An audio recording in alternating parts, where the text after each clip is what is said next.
미국의 39대 대통령 카터가 이런 간증을 했답니다.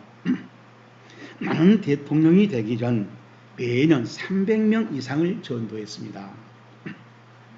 주중에 거의 하루에 한 명씩 전도한 셈입니다. 그러다가 미국의 대통령이 출마했을 때 석 달 동안에 유세 기간에 무려 30만 명을 만났습니다. 30만 명과 악수하면서 제가 카터입니다 하고 말해 주었습니다. 그러던 어느 주일 예배 시간을 드리면서 양심의 가책을 느끼게 되었습니다. 하나님의 영광을 위하여 1년에 300명 정도에게 복음을 전도하였는데 내 이름을 선전하는 일에는 석 달 동안에 30만 명과 악수를 하고 다녔으니 내가 과연 하나님을 미국 대통령보다 더 훌륭하게 여기는 성도인가? 하나님보다 미국 대통령을 더 좋아하는 게 사실이 아닌가? 스스로 자문자답하게 되었습니다. 그리고 저는 미국 대통령에 당선되었습니다. 그런데 저는 미국 대통령 임기 동안에 단 한 번도 주일 예배에 불참한 일이 없었습니다. 나는 백악관 집무실에서 지내는 시간보다 주일 교회 학교에 나가서 어린 영혼들에게 말씀을 가르치는 그 시간이 더 행복했습니다. 카터는 미국 대통령을 하는 것보다 마음밭에 씨 뿌리는 일이 그렇게도 좋았다는 것인데 그는 주일학교 교사로서 교회 학교에서 씨를 뿌리면서 무슨 비밀을 체험하기에 그토록 좋아했을까요? 이 답은 오늘 설교 본문에 기록되어 있는데 저랑 같이 천천히 확인해 봅시다. 또 이르시되 우리가 이 비유를 알지 못할진데 어떻게 모든 비유를 알겠느냐. 설교 보면 마지막 절 13절에 있는 말씀입니다. 그런데 예수님은 본문의 비유를 들으라 3절에서 시작해서 들으라 9절로 끝내셨습니다. 들으라 이 명령어에 그만큼 핵심 의미를 담아놓았다는 것입니다. 그래서 예수님은 아예 들을 길을 준비한 자가 최적격자라고 말씀하셨던 것입니다. 실제로 예수님은 불치병을 수없이 고쳐주면서 이 복음의 시작, 처음 얘기했죠. 아르케라고 하는 중요한 머리, 중요한 그런 복음의 핵심을 입증시켜 주어도 그 사람들이 예수님의 의도를 받아들이지 않았습니다. 안타깝게도 예수님의 제자들도 알아듣지 못했습니다. 그래서 예수님은 소위 씨 뿌리는 비유를 하게 되었는데 이 비유는 안타깝지만은 씨앗이나 농부보다도 땅에 초점을 맞추고 있습니다. 그렇다면 씨 뿌리는 비유라고 하기보다는 땅의 비유라는 제목이 더 합당합니다. 땅은 예수님의 것을 받아들이는 설교 듣는 사람의 마음 상태를 말합니다. 스코필드 목사님은 미국 캔사스주에서 의원으로 지내다가 또 검사로 지냈습니다. 그리고 34살 됐을 때 회개하고 신학교를 가서 37살에 목사가 되셨는데 66세 때 스코필드 관주 성경을 발행할 만큼 성경학자이기도 하였습니다. 그분이 이런 말을 했답니다. 육은 세상을 자각하고 혼은 자아를 의식하고 영은 신을 의식한다. 그렇다면 육으로 자각하면서 살아가는 사람은 세상적인 쾌락과 향락에 맞들려서 살아가는 사람이라는 것입니다. 혼으로 살아가는 사람은 정신으로 이성으로 판단하고 살아가는 사람입니다. 그러나 영으로 살아가는 사람은 보이지 않는 하나님이지만은 그 하나님을 믿고 의지하고 그 하나님의 뜻을 이루면서 살아가는 사람이라는 것입니다. 그런데 우리가 알아야 할 것은 육과 혼으로 사는 사람은 결국 불못으로 가고 만다는 것입니다.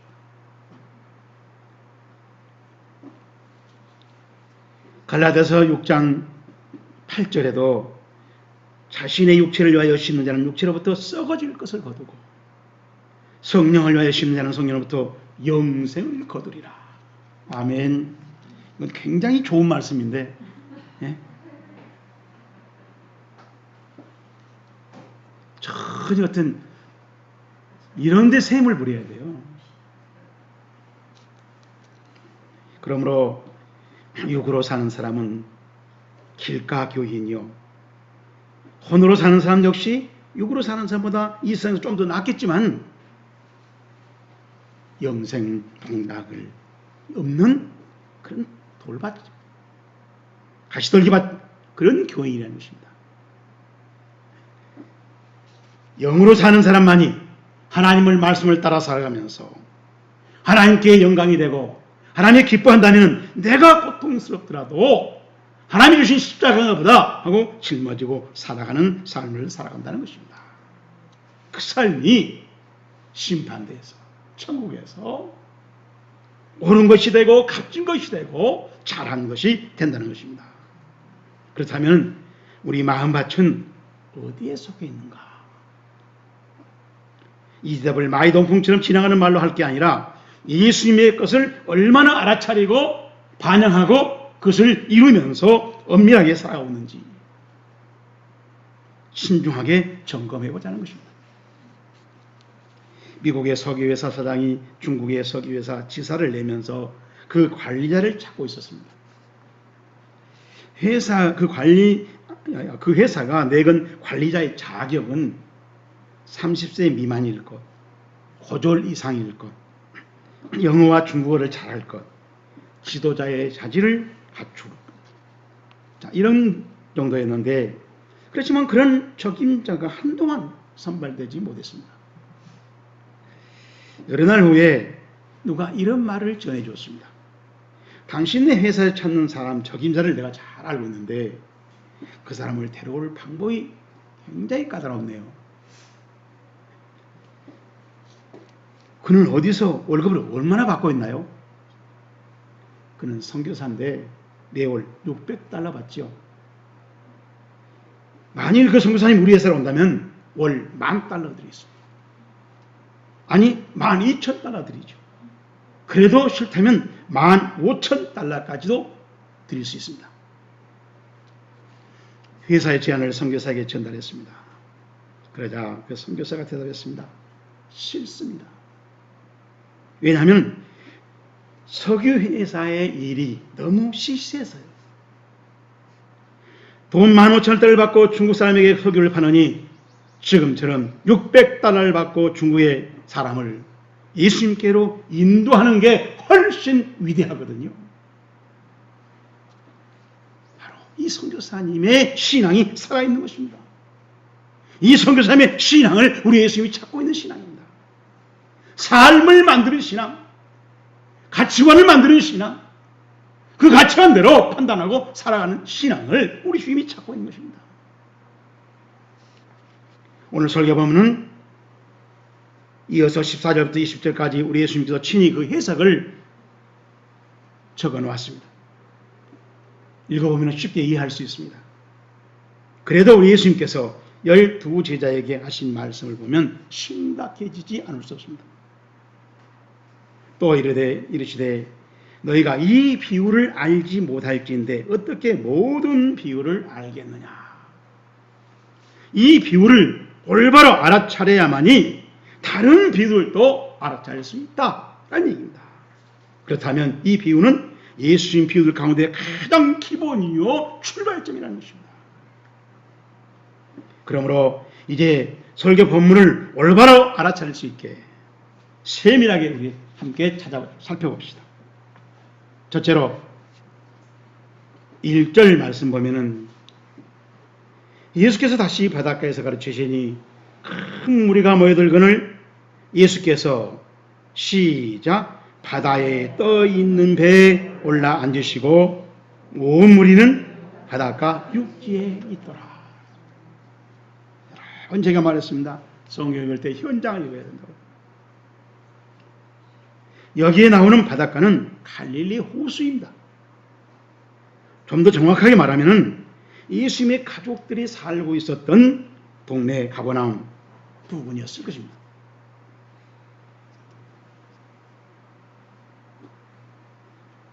사람들이 에워싸 밀어대기 때문에 예수님은 반달처럼 쑥 들어가 있는 그런 호수 pitung어리에 배 한 척이 떠 있어서 그 배에 올라가서 그 배를 강대상 삼아서 저처럼 설교를 했던 것이죠.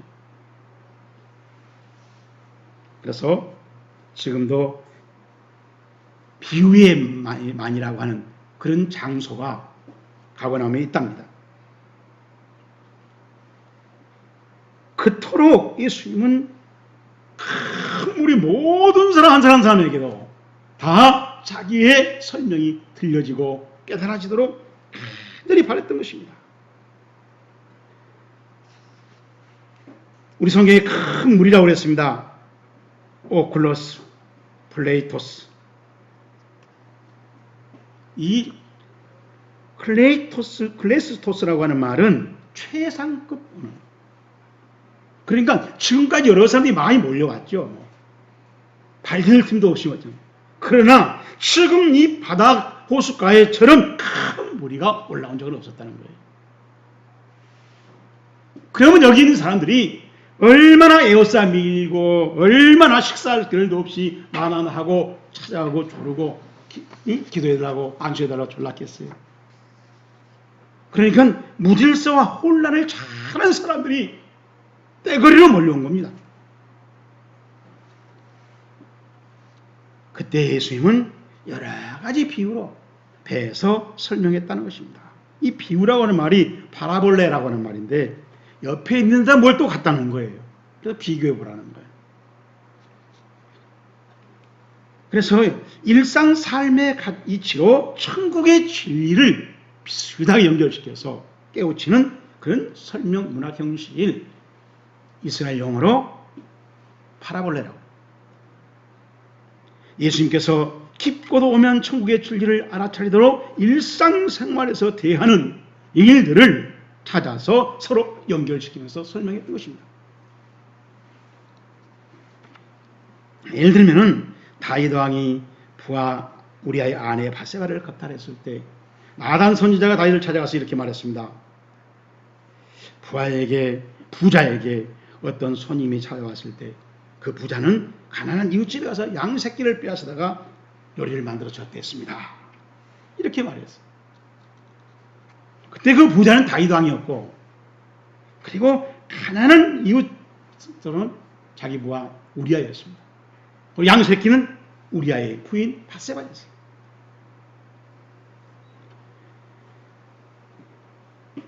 그러니까 실제로 현실로 있는 천국에 있는 사실을 이 땅에 있는 이야기로 누구나 이웃집에서 수없이 어제 오늘 앞으로도 겪을 수 있는 그런 일하고 연관을 시켜서 쉽게 알아차리도록 하는 그런 설명을 비유,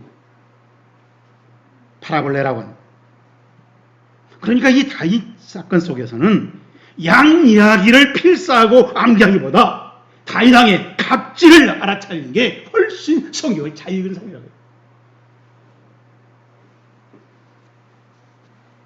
그런데 예수님께서 이제 비유가 아니면 말씀하시지 아니하신다라고 4장 34절에 기록이 났습니다.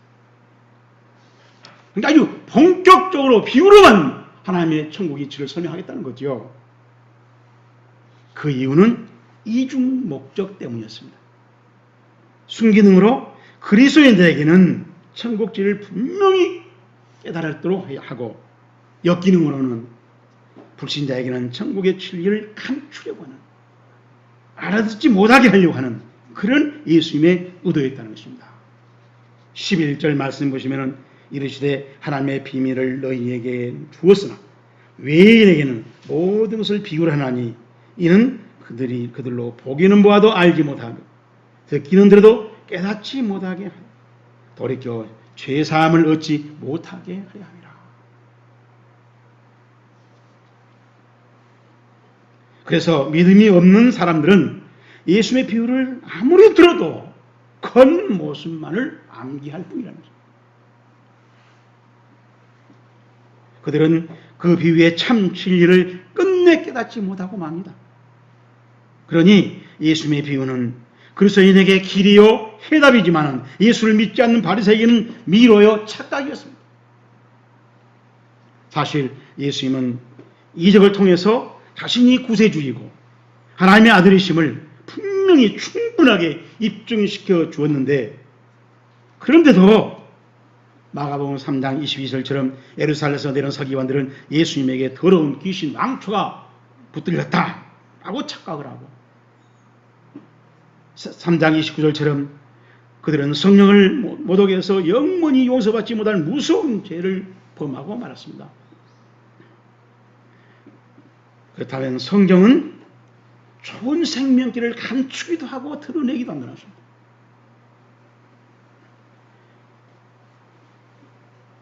어떤 사람들은 성경이 진리책이지만 어떤 사람들은 졸리는 수면제라는 거예요.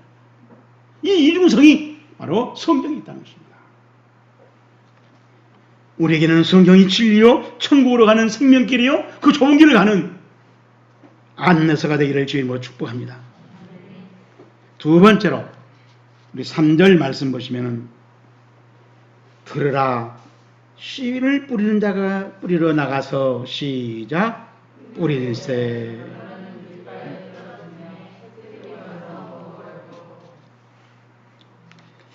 예수님의 비유에는 하나님 나라의 비밀이 담겨져 있다라고 11절에 예수님이 밝혀놨습니다.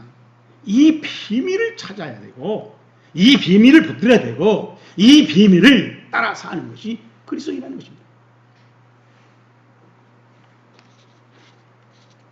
그렇다면 우리도 이제 오늘 설교 본문 예수님의 비유의 땅의 비유에서 그 비밀 찾기를 해보자는 것입니다. 우선 씨를 뿌리는 자가 뿌리러 나가서 뿌릴세라고 예수님 비유를 시작했습니다. 그런데 이어서 이 말씀에서는 뿌리는 씨나 씨를 뿌린 농부가 별로 중요하지 않다는 얘기예요. 중요한 것은 좌우하는 것은 땅이라는 것입니다. 그래서 길가에 떨어짐에 4절에 5절에 돌밭에 떨어짐에 7절에 가시떨기에 떨어짐에 8절에 좋은 땅에 떨어짐에 어디 떨어졌느냐? 그 땅이 중요하다. 그런데 밭과 밭 사이의 경계선 그 땅은 사람들이 막 지나서 밟아서 거기에 곡식이 떨어진 곡식은 뿌리를 흙 속에 묻힐 수가 없고 뿌리도 빨릴 수가 없어. 그래서 사람이 지나가면 밟으면 부서지고 안 그러면 새들이 와서 주워먹으면 끝장이라는 거죠. 설교를 그렇게 들은 사람이 있다는 거죠. 사탄이가 무단 출입하면은 아무리 설교를 많이 듣고 쓰고 외운다 하더라도 다 도난다고 말씀을 그 자체를 송두리째 망가하고 많은 그렇게 신앙사하는 사람들이 있더라. 더러는 흙이 얇은 돌밭에 떨어짐에 뿌리가 없으므로 말랐고 농부는 씨를 파종하기 전에 크든 작든 돌들을 보는 대로 다 주워냅니다. 그런데도 밭에 돌이 있다는 거예요. 그 돌은 숨겨져 있어서 잘 못 봤던 것이에요. 누가복음 8장 6절에 보면 바위 위에 떨어짐에 그랬어요. 땅속 깊이 묻혀있어 흙이 바위를 덮고 있어서 농부가 그 바위를 보지 못한 겁니다. 흙은 있지만은 곡식이 자라기에는 흙이 부족하다는 거죠. 그래서 씨들은 싹을 내고 자라지만은 문제는 뿌리를 충분히 뻗지 못해서 뜨거운 계절이 오면 견디지 못하고 결국 말라 죽는다는 것입니다.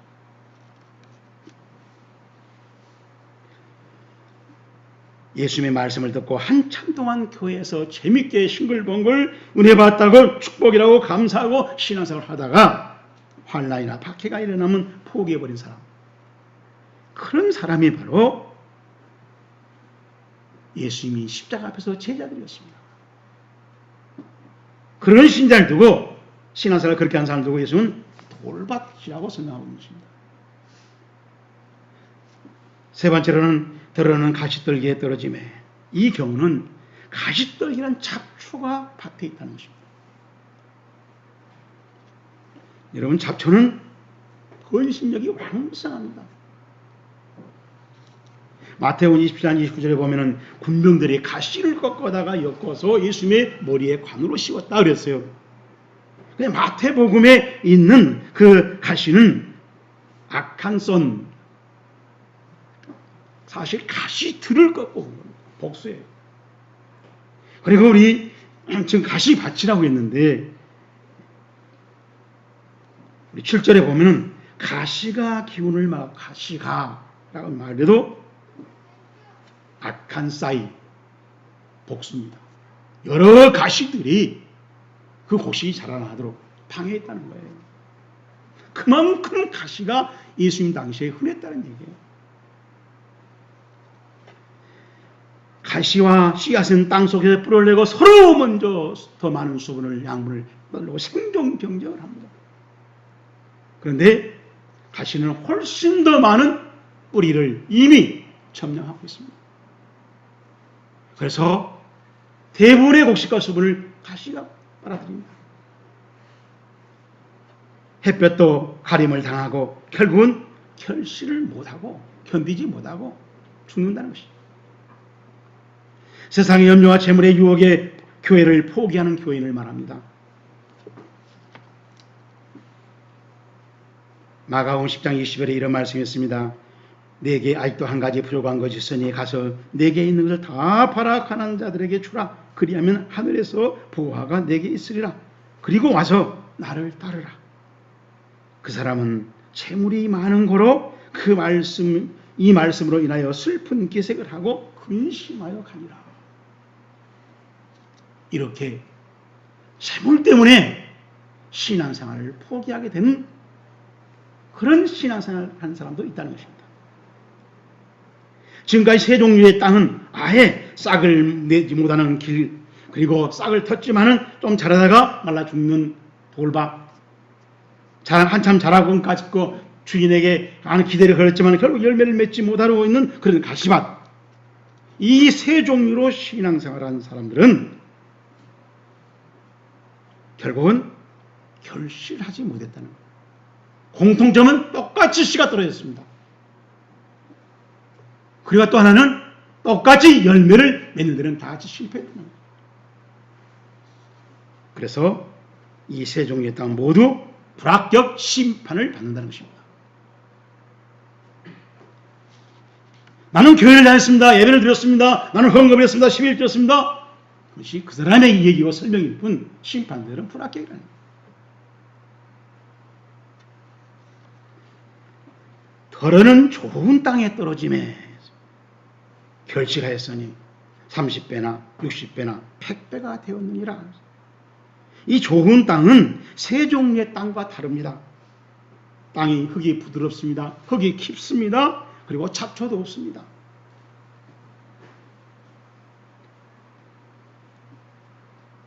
떨어진 씨들이 자라서 결실하도록 관리를 합니다. 물론 좋은 땅이라고 토양이 다 똑같지 않습니다. 물론 농사 기술도 중요한 결실 조건입니다.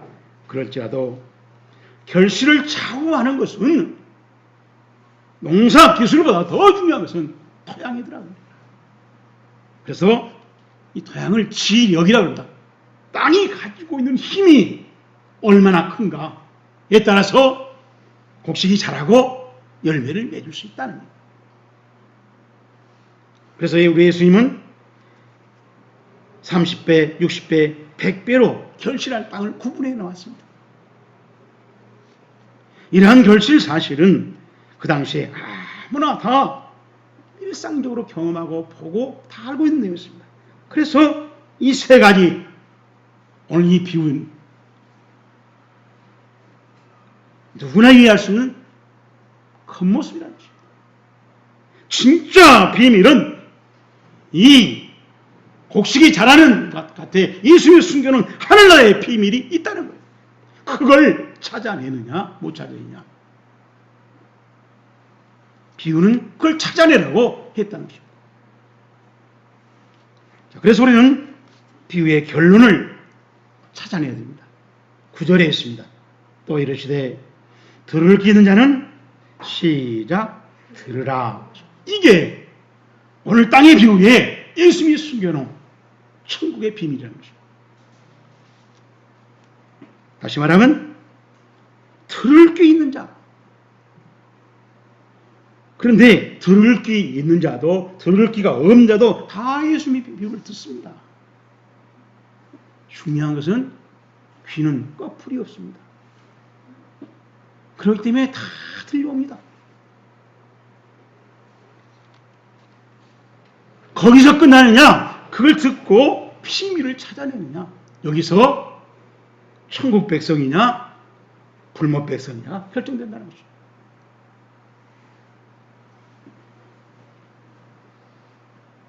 예수님의 비유만 문장만 암기한 사람들이 있습니다. 성경을 읽고 써도 천국 비밀을 찾아내지 못한 사람. 안타깝지요? 그런 분들은 성경을 지극정성으로 예찬합니다. 그래서 성경을 막 씁니다. 성경을 외웁니다. 그리고 그걸 자랑합니다. 그런데 삶은 하나님의 뜻과 상관없이 예수님을 욕먹이면서 살아갑니다. 그런 언행을 서슴지 않고 합니다. 어떻게 그런 말을 안 하고 살 수 있느냐고 합리화시킵니다. 자기 이익만 챙깁니다.